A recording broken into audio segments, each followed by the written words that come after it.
omusajja yenna ekikufuula omusajja ne kikufuula taata. The biggest thing you have is mystery. Mukyala we ateeka okuzuuka nga tamanyi kyozzaako. Omwana nakugamba nti tusalire ku butungulu awo. Anti gwe obugula mu katale. Allah. Gwe omanyi ne faaji. Mbu faaji tumusalirewo nga zino tetunnazissa mu firiigi. Faaji gwe twatusooka okulya wano. N'agamba zisale. Kyenkulaga kye kino. Abasajja tuddeyo ku rozi ze tulina okukola ffe nga ffe.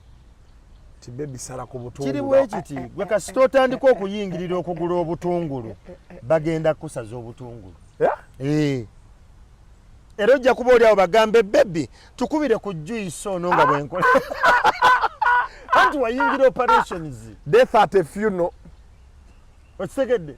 Wayingira operations ebyo ebintu byabwe. Kwata ssente mugambe nti omwezi guno ziizo kukola birala. Ne waliwo abantu abatane ssente buli wiiki. Ssente bazijjawo. Buli wiiki waliwo n'abateekawo akameeza. Ssente z'akameeza. Bya kipumba. Nina kyali wange ayombera akameeza. Omukazi mungu omutwalo gumu. Muga boss. Omutwalo.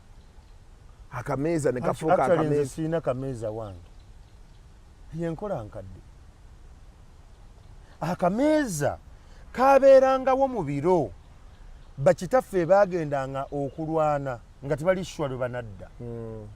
N'alekawo ssente zino ku kameeza nti bwe mba siriiwo, this is the emergency fund to run the home.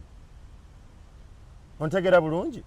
Era bagendanga okulwana ne bamalayo ebbanga eryo akameeza kano maama yakakwatangako mpola. Era ng'akugamba genda mu kisenge kyaffe ku kameeza awo ojjako siringi 5 si 10 mmeka 5 because abalirira ddi oli lwanadda because she was a housewife. Now today tulina models ezikuwa kye bayita emergency fund, tulina bank accounts, tulina mobile money, tulina frames eza financial discipline at the different layers. Naye abasiru bakyali ku kameeza. Biki byogenda okugula ewaka wano? Because this was an emergency fund. Tetwalina masimu. Kati osobola okunkubira essimu n'oŋŋamba nti mwami tufunyewo obuzibu ewaka. Nti buzibu ki? Mwana abadde azannya najja.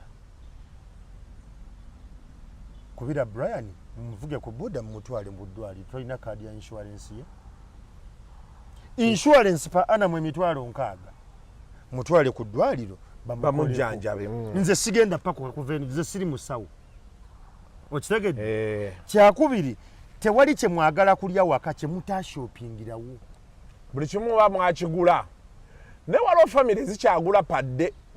Kyenkulaga kye kino. Kali bagula wa lunaku genda ogulayo half. Kyenkulaga kye kino. Naye bali abakyagula half. Financial literacy mu ggwanga lyaffe eri wansi.